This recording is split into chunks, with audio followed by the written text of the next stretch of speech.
Agora, para complementar a nossa conversa, acho que vai ter uma pessoa que vai enriquecer muito essa parte de gestão de clínica, né? Vamos lá, nosso desafio do 0 a milhão. Vamos lá, Kátia Fernandes, já conhecida do podcast. 0 a milhão é bom, hein? Oi, gente. Olá. Oi, oi. Legal, legal. Vamos lá, gente. Então, a gente falou aqui muito já, né, sobre gestão de carreira, estratégia, planejamento, enfim, a gente conversou bastante sobre isso e agora a gente vai falar, tá bom, então minha carreira deu certo, minha carreira tá dando muito certo, tá sobrando dinheiro, agora eu tenho um consultório, mas eu quero que esse consultório seja uma clínica, eu quero que essa clínica gere dinheiro. Como que você começaria, Kátia, com isso? Então, assim, eu, Evandro, tô com o meu consultório que isso que vai virar uma clínica. Fala aí pra gente. Bom, primeiro, a grande maioria dos médicos não encara a clínica ou o consultório, de fato, como uma empresa. E aí, a partir do momento que você define isso, né, você precisa profissionalizar isso. Então, a gestão, ela tem as suas vertentes. Ela tem o financeiro, ela tem... Primeiro, a gente começa pela estratégia, mas ela tem o financeiro, ela tem a parte de pessoas, né, tem a parte do marketing, e eu vejo que, para você profissionalizar tudo isso, você vai precisar de apoio. Você vai precisar de orientação. Você não vai conseguir fazer isso sozinho. Né, doutor? Perfeito. Por quê, doutor? Porque o médico... assim, eu acho que o primeiro ponto que o médico ele tem que entender nessa progressão do consultório para uma clínica, né? Eu gosto muito de conversar nas minhas consultorias de tirar um pouco de clínica, a palavra clínica, empresa. Legal. Entendeu? Porque a clínica, parece que eu peguei o consultório e expandi. É porque a clínica, a gente estragou esse termo. Exatamente. A clínica já é para ser empresa. Exatamente. Então, assim, a gente tem que entender que quando você tem um consultório, né, e você quer transformar ela em empresa, isso foge totalmente do escopo do médico. A gente não tem formação profissional, a gente não tem formação técnica e, principalmente, a gente não tem disponibilidade, que demanda tempo, demanda dedicação, tá? E, então, eu acho que o mais difícil, né, nessas consultorias que eu faço, que eu vejo, é realmente você colocar na cabeça do médico, do majoritário ali do grupo, de que você profissionalizar, você transformar o consultório em empresa, isso tem um custo. Exato. E que esse custo, ele não vai ser deflator.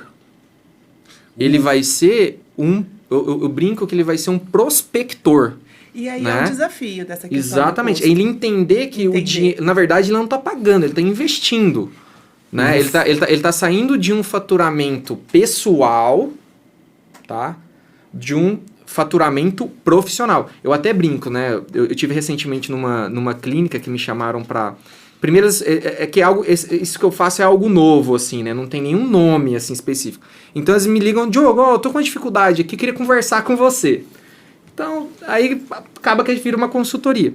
Primeira coisa que eu pergunto pro dono da clínica ou pro majoritário é o seguinte, olha, é o seguinte, a gente tá aqui, sua clínica linda, uma volumetria boa, mas, por exemplo, estragou o ar-condicionado, quem paga?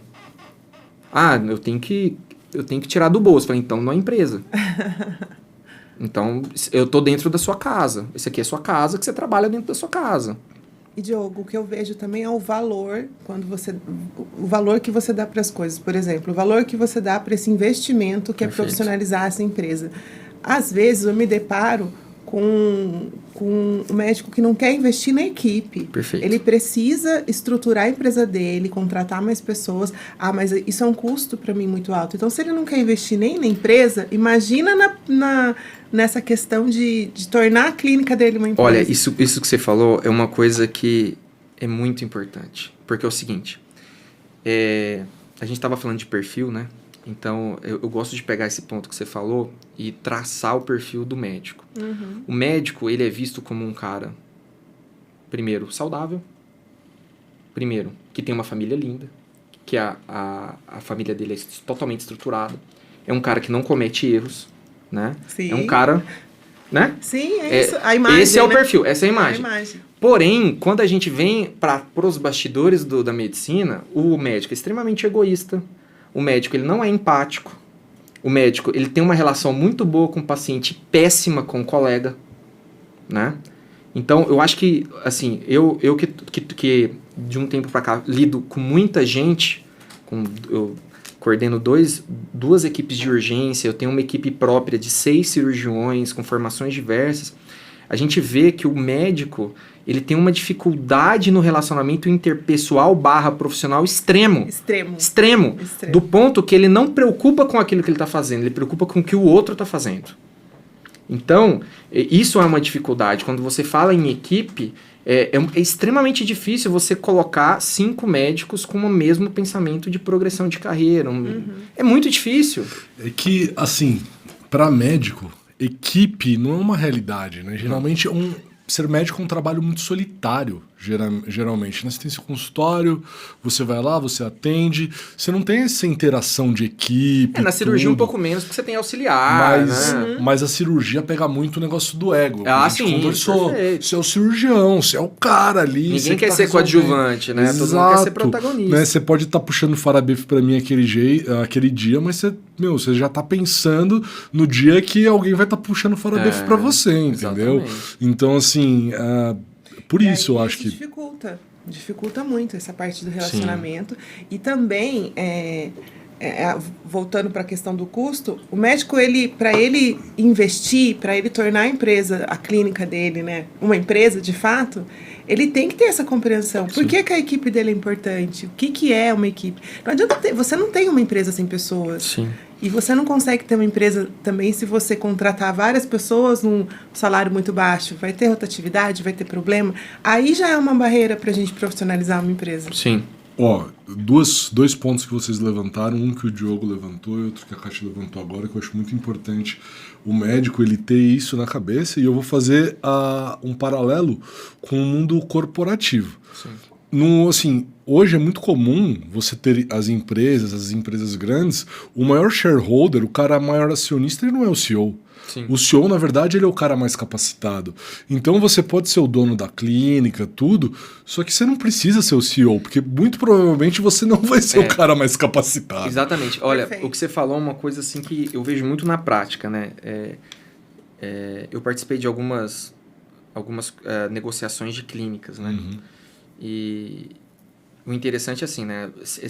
A história do crescimento da clínica é interessante, porque ela tem a mesma gênese, né? Sempre é um cara que vai se destacando, que ele vai aumentando, aí a volumetria dele começa a entrar em estagnização, aí ele precisa de alguém ali para ajudar ele, para ele conseguir alcançar mais um pouco de volumetria, aí vai criando corpo, essas pessoas vão sendo todas centralizadas na pessoa. Isso é uma fase. Dentro mesmo da empresa, isso é uma fase. A gente só vai ter mesmo uma divisão societária boa a partir do momento que essas pessoas que estão se aliando com essa pessoa também começam a ter uma volumetria que seja interessante, não só para ela, mas para o grupo. Tá? Então, assim, mesmo na empresa, a gente tem que ter essa progressão. Mas você visualiza a questão também de quando esses médicos começam a se aliar, se tornar sócios. A gente tem o que tem um perfil mais empreendedor, que realmente encarem a clínica quer encarar a clínica como uma empresa, mas tem os que entram também dentro dessa empresa, que simplesmente entram por algum interesse, assim, de atender ou de convênio. Sim. E isso é uma barreira também. Com certeza. Eu acho que, assim, a gente está falando aqui de pessoas com pensamento de crescimento profissional e como PJ, né? Como empresa. Sim. Exatamente. Então, por exemplo, essa pessoa que não tem esse alinhamento, por exemplo, é uma pessoa que você não pode colocar no seu quadro societário. Mas isso é muito comum a gente encontrar. Com certeza. É muito mais comum do que você encontrar pessoas com pensamento empreendedor dentro da medicina. Sim. Então, o que acontece? Quando você tem essa estruturação, né, onde você tem uma pessoa centralizada e as outras pessoas trabalhando ao redor, usando a mesma estrutura da pessoa, esse é o ponto onde, quando você tem uma estagnização da volumetria tanto do chefe como dos auxiliares, aí que começam os problemas. Por quê? A pessoa vai julgar que ela trabalha muito e ganha pouco, que sempre o cara que está na frente é que está ganhando mais, então isso começa a gerar atrito. E aí começa a você ter as oscilações de faturamento. Que aí chega a gente, né? Chega a gente, porque isso é uma oportunidade de venda. Por quê? Tá dando mal. Geralmente o cara é dono de tudo. ele não consegue tocar tudo. Então, o que acontece é que é uma oportunidade de compra e venda de uma estrutura. Exato. Entendeu? Então, e é isso que eu identifico. Né? E é isso que eu identifico. Pegando essa estrutura que está centralizada, porém está se fragmentando, é aí que a gente vai transformá-la em empresa. Como? Dando a oportunidade daquelas pessoas que estão ao redor do cara também participar da empresa. Então você pega esse consultório, transforma em empresa e abre capital. Então você vai vender cotas. Porque aí você tira o questionamento do faturamento. Porque você fala, agora você é sócio. Sim. Então se você faturar mais, se o seu amiguinho do lado faturar mais, você também vai ganhar. Nossa, e eu vejo isso então como essa é a ideia de entender isso, né? da gestão da clínica. Isso, Só que é o seguinte, isso, qual que é a minha estratégia para mostrar isso para a pessoa? É dando os bons exemplos, né? Ao longo desses anos a gente tem feito modificações que estão dando muito certo, né? Então eu brinco que médico é igual São Tomé, velho, só acredita vendo. Não adianta você chegar lá e falar. Porque se você não mostrar, entendeu? O problema é assim, você produziu mais, faturou mais, eu menos e a gente vai ganhar igual? Não pode. Não, na verdade ele vai ver o quanto ele tá trabalhando. Isso eu tô ganhando menos, trabalhando mais, você tá ganhando mais e trabalhando menos. Isso que vai incomodar, entendeu? Isso. Agora, quando você pega ele dessa situação e coloca ele como dono, como parte ativa do processo, o pensamento dele muda. Fala, opa, agora eu comecei a ganhar não só com a minha força de trabalho, mas a força de trabalho do meu sócio. É isso né? mesmo. Então, eu sempre falo, né, nas minhas consultorias que é o seguinte, nada e ninguém é mais importante que a empresa. Se a partir do momento que numa empresa alguém fica mais importante da empresa, acabou a sociedade. Então, primeiro, o mais importante é a empresa. O quadro societário é os tentáculos da empresa. Sim. Agora, se você tem um majoritário onde o cara quer ser mais importante do que a empresa, é fadado a fracasso. Não, o que eu sugiro, continua acionista da empresa, abre um consultório e vai ser a estrela do seu consultório, velho, entendeu? Exatamente. Vai, coloca outra pessoa para trabalhar lá. Perfeito. Aliás, para mim esse é o cenário ideal, desculpa. Mas é questão do perfil. Tem questão do perfil. E para você se adaptar a essa forma, né, de sociedade, é um desafio, ainda mais quando ela já existe, quando já tem os médicos ali, uma clínica que tem 7 médicos, e aí você vai mudar essa forma, isso é disruptivo até. Perfeito. Porque para eles, até é o que você falou, até eles verem que isso funciona, e isso demanda esforço demais também. E uma coisa que eu vejo também que é bastante difícil é o seguinte, a gente está falando de uma construção, né, de empresa. Então, geralmente você tem pessoas que já têm uma produtividade, né, que já tem uma volumetria, né, e quando a pessoa ingressa, quando você abre o capital da empresa e você ingressa como um novo sócio, geralmente essa pessoa que está entrando é uma pessoa que está tentando ter uma alavancagem profissional. Perfeito. Então, é um médico que ele está ainda em formação, ele está ainda montando a sua carteira de pacientes. Então, é difícil assimilar para o médico também que ele vai dispor de um grande valor no primeiro momento da entrada do capital da empresa e que, na verdade, o que a empresa vai retribuir ele como um todo vai ser proporcional ao trabalho que ele faz e o trabalho que a empresa faz. Porque o que acontece? Porque quando a gente fala de faturamento médico, é um faturamento muito lento. Então, assim, não é você investiu no mês e no outro mês está recebendo. Então, isso demanda muito tempo. Então, é um investimento muito a longo prazo. Entendeu? Por exemplo, a média que a gente está fazendo nas clínicas, assim, para você ter um faturamento rotativo, né, para você ter um padrão de faturamento, é de 6 a 8 meses. Então, uma dificuldade também de montar a empresa é o cara que está entrando, ele entender que aquilo ali só vai dar certo se ele tiver um pensamento a muito longo prazo. Meu, 6, 8 meses é muito. Não, mas 6, 8 meses, eu tô imaginando não só esforço pessoal, mas já pegando, por exemplo, uma empresa, um consultório já consolidado, utilizando da volumetria daquilo que já está rodando. Aumento de tamanho, daí sofre uma estagnação, daí a gente vai partir para a formatação de uma empresa. Eu acredito que seja a parte mais trabalhosa do processo todo de você virar uma clínica lucrativa, a formatação. Tanto que é aí que vocês acabam atuando. Que fases...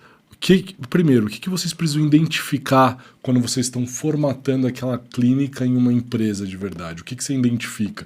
Quais pontos você pega para ver, falar, isso aqui eu preciso olhar, isso aqui eu não preciso tanto. Quais são os primeiros pontos que vocês levantam? Nossa, a primeira coisa que eu tento entender é essa questão societária. Tá. Por quê? Porque entender de que forma que esse médico interpreta de fato a clínica dele. E normalmente eu encontro uma falta de maturidade enorme de gestão. Porque ele não tem realmente conhecimento, o que, assim, não tem nem como cobrar, né? Não tem como cobrar.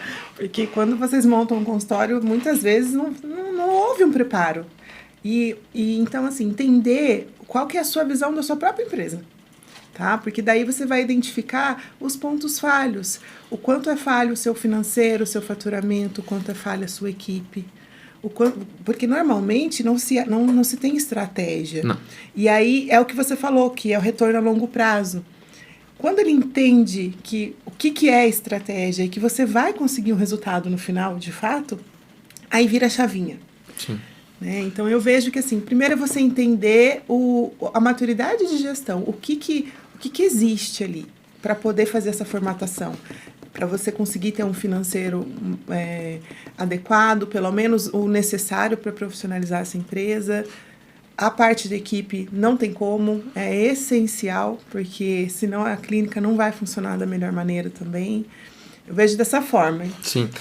A minha parte de análise é bem diferente dela, né? Ela vai mais a parte administrativa e financeira. A minha é muito mais a parte de assistência, né? Profissional de assistência. Então, primeiro, são análises mais técnicas, né? Então, o que eu vejo? Primeiro, volumetria. Eu sempre falo nisso, né? Volumetria. O que é volumetria? Qual que é o giro da clínica, né? Quantos pacientes são atendidos por dia, quantos pacientes são atendidos por mês, qual que é o volume de exames solicitados, exames realizados, qual o número de procedimentos que são realizados, que são solicitados por essa clínica. E você tem uma dificuldade de conseguir esses dados, né? Muito. Porque é onde entra essa análise financeira. Porque é muito amador. Tudo isso que ele está falando, quando eu chego, eu falo, eu preciso saber disso. É um ponto de interrogação. Eu acho que melhorou muito, porque hoje, dentro dos próprios softwares de gestão de clínica, a gente já consegue fazer essas métricas, né? Então, a primeira análise que eu faço eu puxo o relatório mensal através desses softwares, entendeu? O problema, às vezes, é que é mal preenchido isso que pelos funcionários. O meu desafio é assim, primeiro eu peço para a equipe aprender a mexer no software, preencher para eu conseguir. Mas assim, tem muita coisa que é meio que automático também, sim, viu? Sim. Que esses softwares já sabem dessa deficiência. Consulta agendada, consulta feita. E outra coisa que eu acho fundamental, cara, assim, muito importante, é um novo conceito, né? Que a gente está falando aqui, a gente tem que deixar bem claro. A gente está falando de mercado de particulares e convênio. Isso aqui não se aplica a qualquer tipo de vínculo ao SUS ou filantropia, né? Sim. Então, a gente está lidando aqui com o mercado, com a empresa. Se você fosse falar assim, Diogo, o que você acha mais importante da sua análise em relação a uma equipe e a uma clínica que eu faço, são clínicas cirúrgicas, chama taxa de conversão. Nenhum médico sabe o que é isso. Não sabe o que é isso. O que é a taxa de conversão? Essa taxa de conversão ela pode ser aplicada em consulta, em exame e em procedimento cirúrgico. Essas três coisas que eu analiso, né? Consulta, exame, procedimento cirúrgico. O que é a taxa de conversão? Assim, é uma coisa complexa do ponto de vista numérico, né? De métrica, mas de uma forma simples quantos pacientes eu preciso atender para gerar um procedimento, para gerar um exame e para gerar um retorno. Porque não necessariamente o paciente que vai até você, ele retorna até você.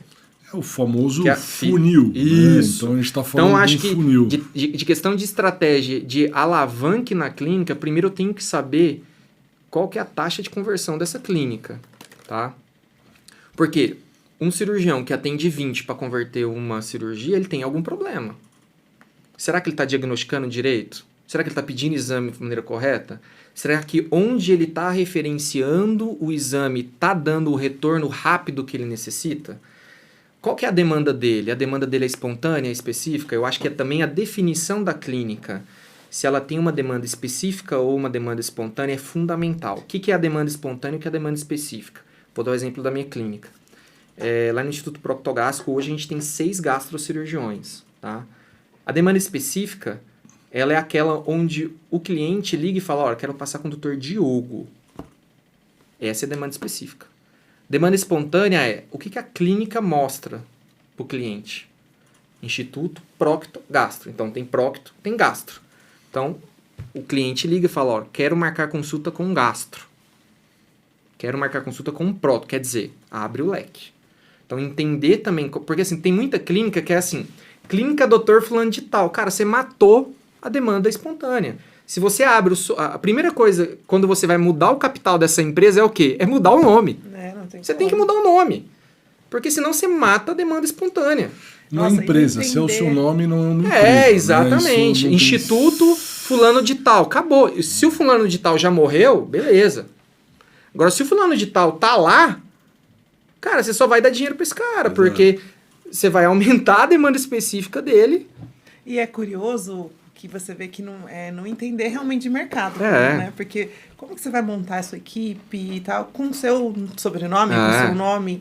Não faz sentido. Não, total. Não tem...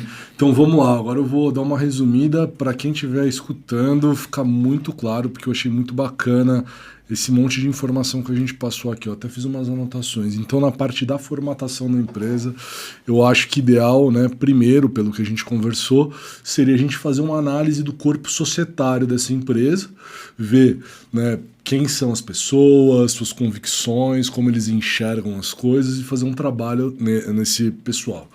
Segundo ponto, eu acho que também é super válido, é uma questão de objetivos. O que vocês esperam? O que esse corpo de acionistas está esperando dessa clínica, né? Por isso que ele pediu sua ajuda, né?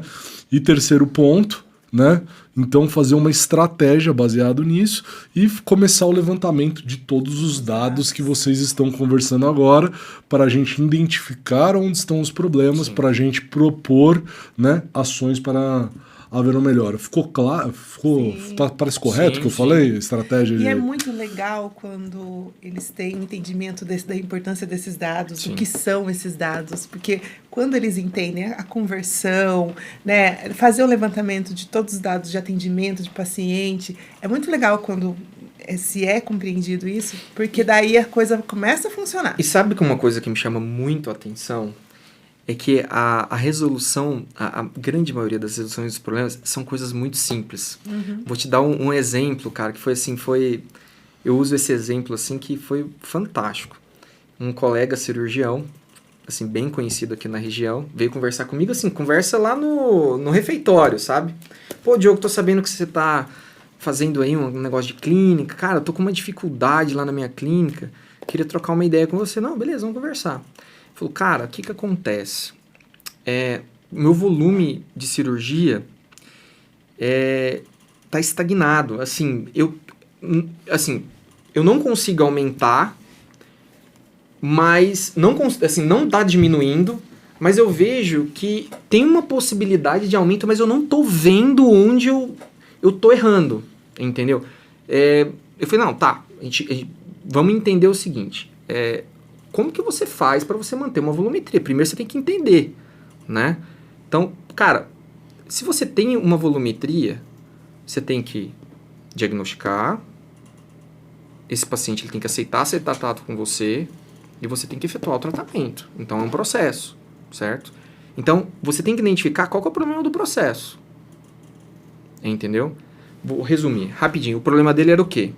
Quando eu fui conversar com ele a respeito da agenda, a agenda dele, cara, jogava contra ele. Porque assim, primeiro, não tinha uma padronização de retorno. Então os pacientes eram marcados de maneiras aleatórias. Então, por exemplo, dentro de um período onde o convênio não pagava retorno, a secretária marcava retorno. Sim. Primeiro erro. Não tinha uma padronização. A montagem do horário dele também não tinha uma padronização. Então ele não tinha porcentagem de encaixe, não tem porcentagem de casos novos e não tem porcentagem de consultas e retornos. Isso é a primeira coisa que você tem que fazer. Cirurgião que não encaixa é fadado ao fracasso. E o mais comum. A secretária liga, doutor, tem que encaixar. Não vou encaixar, tô atrasado. Cara, você tem que ter uma porcentagem de encaixe na sua agenda. Então, resumindo, qual que era o problema dele? Ele tinha uma lista de espera de 3 meses para caso novo. Cara, é aí o problema.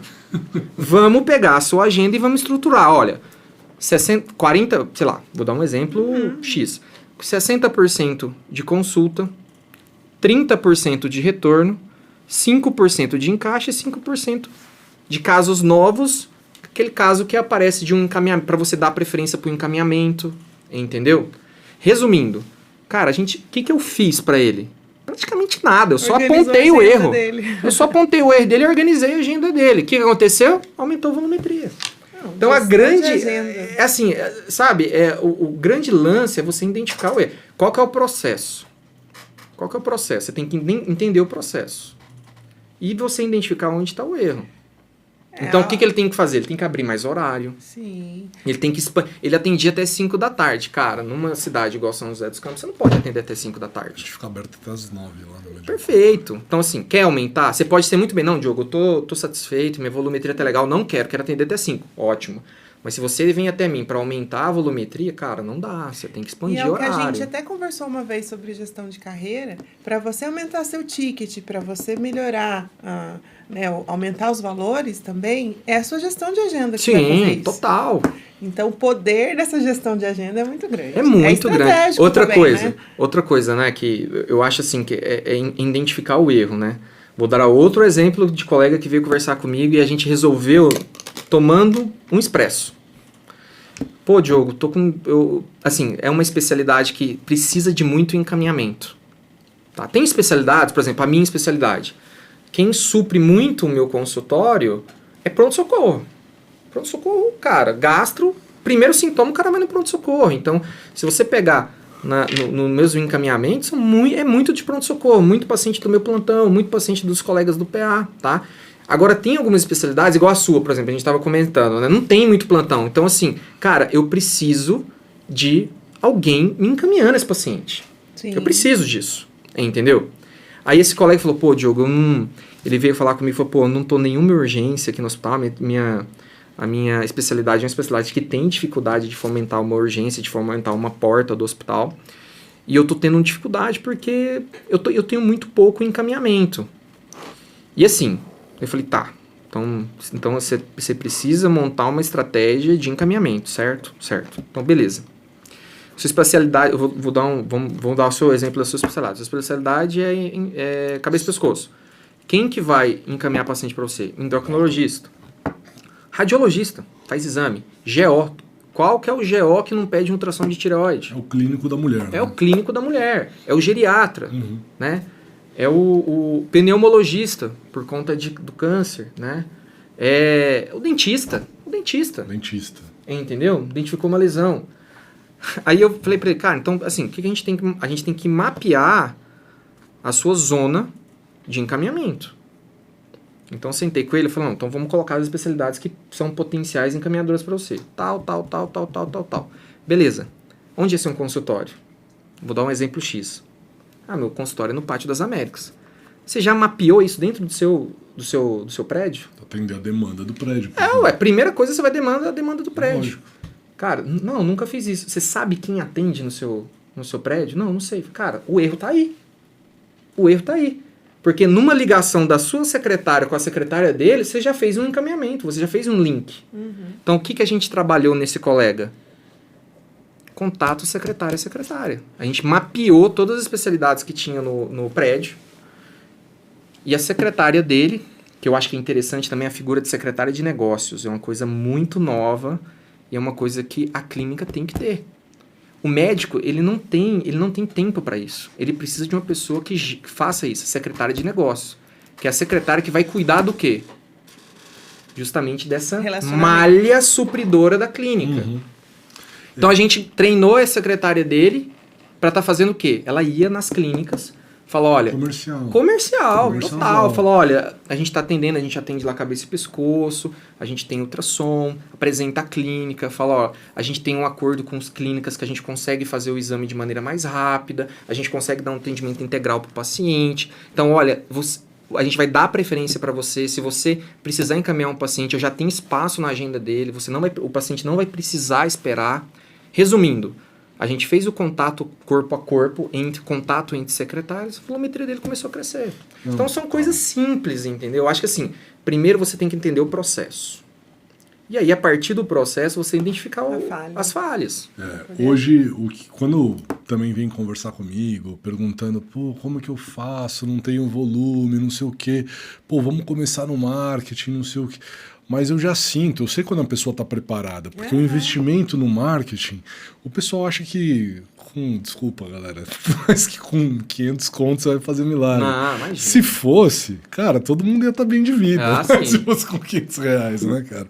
E o fato de você saber também fazer esse trabalho. Porque é o que a gente falou, não adianta só fazer o investimento e depois, e o processo interno. A manutenção, né? Esses pontos que você falou, isso com o marketing já ia linkar, já ia ajudar. Mas você tem que ter essa visão. Mas eu sempre falo para começar, igual o Diogo falou, eu sempre falo, cara, vai no networking, vai lá, vai conversando, vê quem que vai te mandar paciente.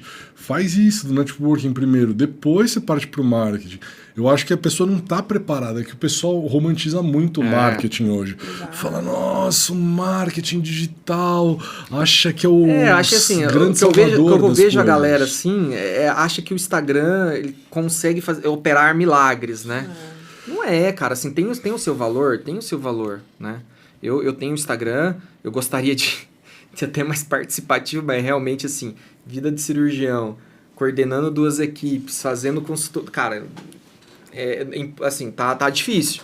Mas, assim, eu acho que são ferramentas. Sim. Tem gente que, por exemplo, não precisa de Instagram. Eu conheço colegas, cara, eu tenho um colega cirurgião plástico, não vou identificar, lógico. Cara, puta cirurgião, clínica lotada. Cara, não, eu brinco com ele, falei, cara, você não tem Instagram.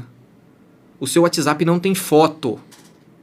E o cara, pergunta pra ele se ele tá achando ruim a volumetria dele. Só que ele trabalha de outra forma. Falar. Quando a gente vai analisar isso, são vários os meios. Instagram é um dos meios. É uma ferramenta. O poder ainda da indicação e da fidelização do seu paciente não tem comparação. Não tem. Sim. Eu fiz assim, isso é fácil de fazer uma análise. A gente tá no hospital, por exemplo. Você pega a galera ali, consulta simples, pega o número de seguidores deles e pega esse número de seguidores e reflete na volumetria dele. Cara, não bate. Não é porque o cara tem 10 mil seguidores que ele vai ter 10 mil cirurgias. Jamais. É o contrário, viu? É o contrário. Tá? A depender da especialidade. Então, que o número de... Quando eu falo de trabalho com a parte do marketing, se a gente fala... Assim, eu tenho um valor na cabeça que o cara vai ter que colocar num ano. Se eu falo isso pro cara, assim, acho que 0,5% vai topar o trabalho. Sim. Porque assim, hoje eu acho que pra você fazer um trabalho com tráfego, assim, uma quantidade boa de investimento em tráfego, tudo, eu acho que o cara ele vai gastar quase 100 pau no ano pra mais. O que é interessante? Isso quando você conversa com um cara que ele não tem a cabeça empresarial. Sim. Porque se você, ao invés de você fazer uma proposta pessoal, você pegar essa proposta de marketing, jogar para a empresa, e você, por exemplo, o sócio, através da empresa, ele tem uma atuação secundária dentro dessa proposta de marketing, ele já vai ver com outros olhos. Sim. Porque aí você pega uma proposta de 100 mil, você não joga para mim, você joga para a empresa. É melhor isso, porque você não precisa efetivamente estar atendendo. Perfeito. Que isso, para mim, é o melhor dos mundos. Então você está falando, pô, eu tenho esse projeto de 100 mil reais para o teu Instituto Proctogastro. Cara, você coloca, só que você não vai precisar atender. E assim, a projeção, o que você pode fazer maior com esses 100 mil reais, cara... Perfeito. É loucura, porque, e assim, o legal é que você já vai ter... Então, assim, isso que eu vou até voltar um pouco. você já tem todos os processos que vocês rastrearam antes. Então você já sabe taxa de conversão. Então quando o cara pisou lá, você sabe quantas ligações viraram consulta, quantas consultas viraram procedimentos e quantas consultas viraram cirurgia. Então você já sabe, né, quanto esse cara ganha, quanto você vai ganhar. Sim. Então você já tem uma previsibilidade orçamentária. De novo, que é o que a gente fala, cara. Sabe uma coisa, você tocou num assunto que me veio um problema que a gente até numa clínica que eu sou sócio, a gente identificou, cara, e isso, você fala assim, cara, como que eu não pensei nisso antes? Porque é isso que eu te falo, os principais erros de processo são erros simples. Exato. Não adianta você querer achar uma coisa mirabolante, porque não é essa coisa que está te atrapalhando. O que te atrapalha é a coisa simples. Olha, a gente estava fazendo a análise de volumetria de uma clínica, a gente viu, falou assim, cara, eles têm 5 secretárias, 1 telefone. Matou a clínica, cara. Porque, não, mas a gente tem 1 telefone e 2 WhatsApp. Não. Entendeu? Como que você quer ter volumetria se você... Aí eu pergunto, mas quantos telefones você atende por hora? A secretária não sabe. Então, se ela não sabe, ela não está preparada. Ela sabe quantos telefonemas ela tem que atender. Porque se teve 100 ligações em 1 hora e ela atendeu 10, ela está matando o negócio. Ela está matando o negócio.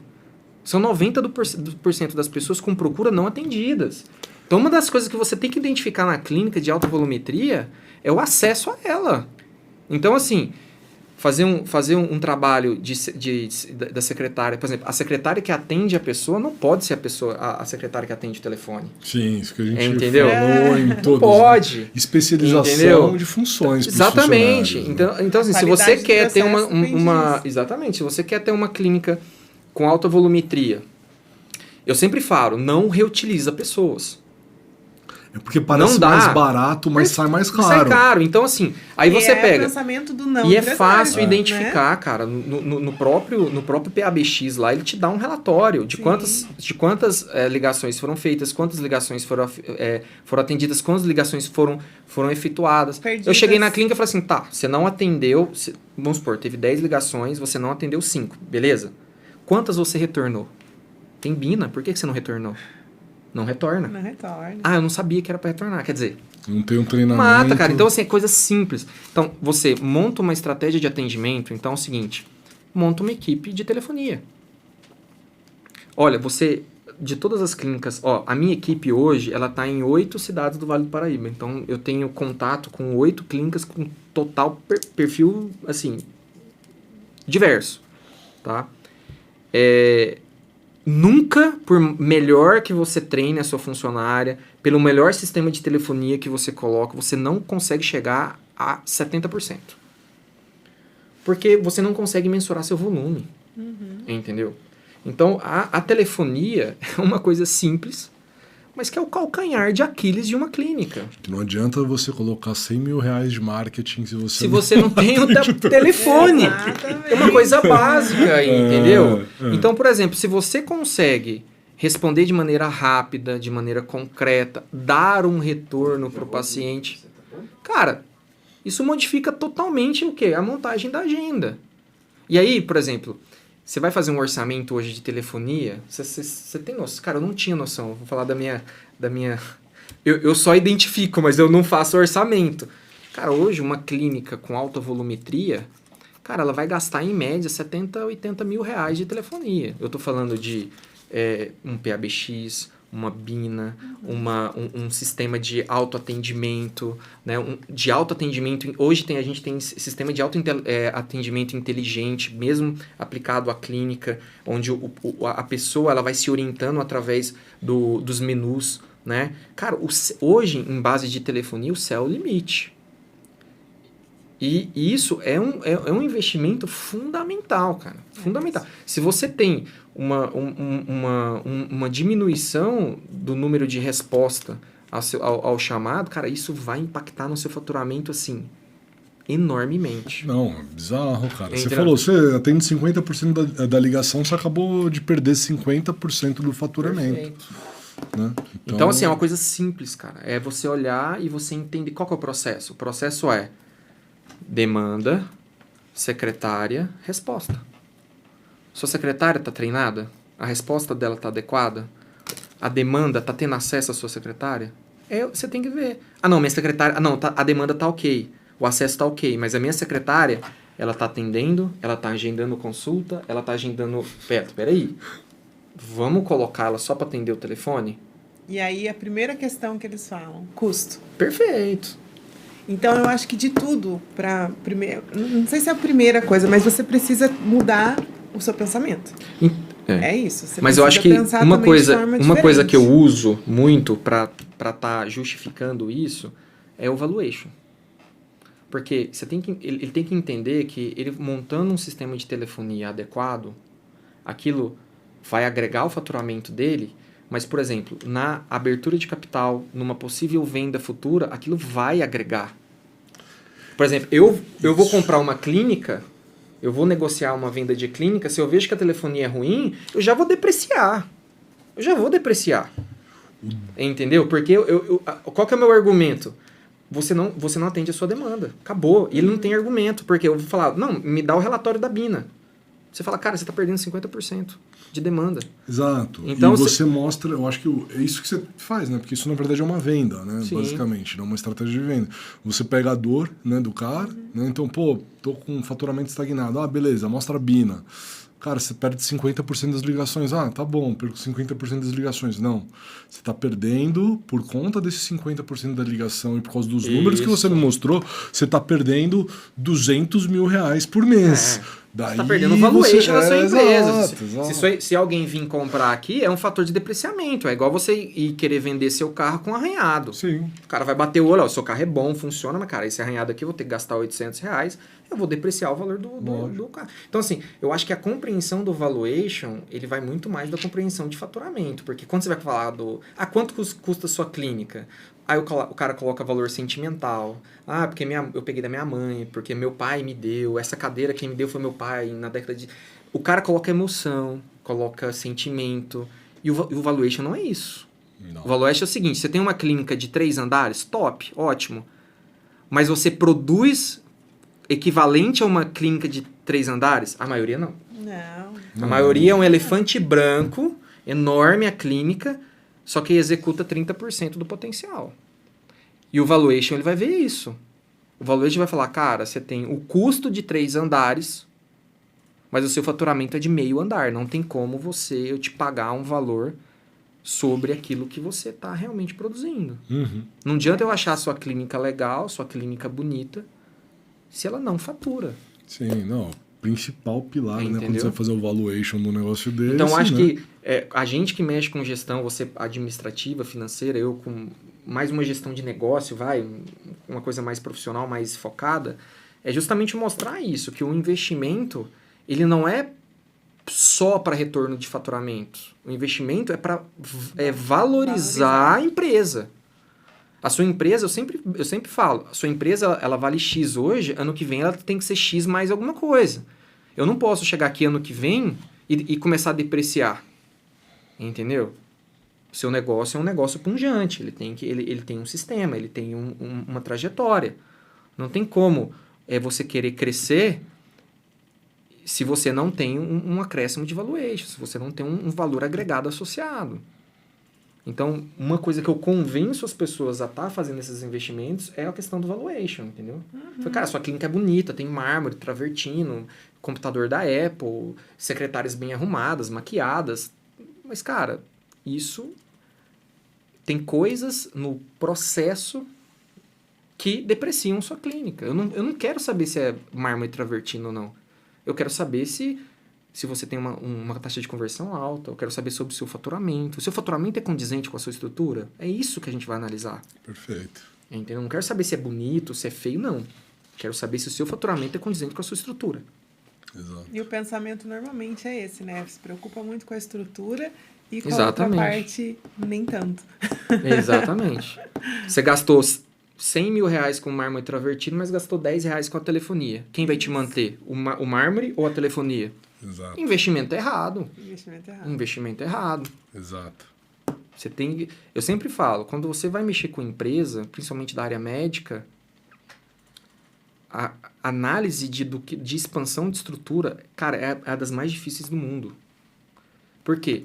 Você não tem que ir pelo que é mais legal, aquilo que é mais chamativo. Você tem que ir pelo mais rentável.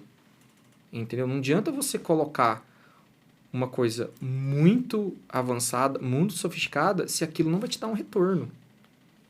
Então, assim, a análise de expansão também é uma análise muito complicada, porque você não pode só expandir porque eu acho legal, porque eu acho que vai dar certo. Não, cara, você tá numa empresa. Tem que fazer uma análise de tudo, né? Antes de você tomar uma decisão dessa, que você vai, gastar capital, essas coisas. Enfim, tem que tratar como empresa mesmo. Perfeito. E eu acho que assim, é o pior defeito, né? É tratar toda essa estrutura que a gente está conversando como empresa. Porque é extremamente lucrativo, né?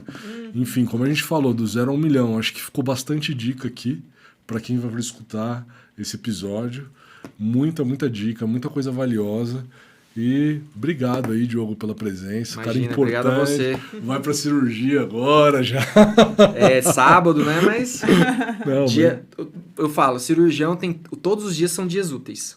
Verdade. Não existe final de semana. Porque amanhã você vai passar visita. Exatamente. É um contínuo, né?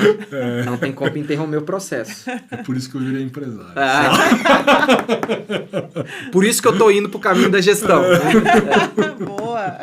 Brincadeira da parte. Obrigado, Kátia. Obrigada, também, Evandro. Valeu, gente. Isso aí.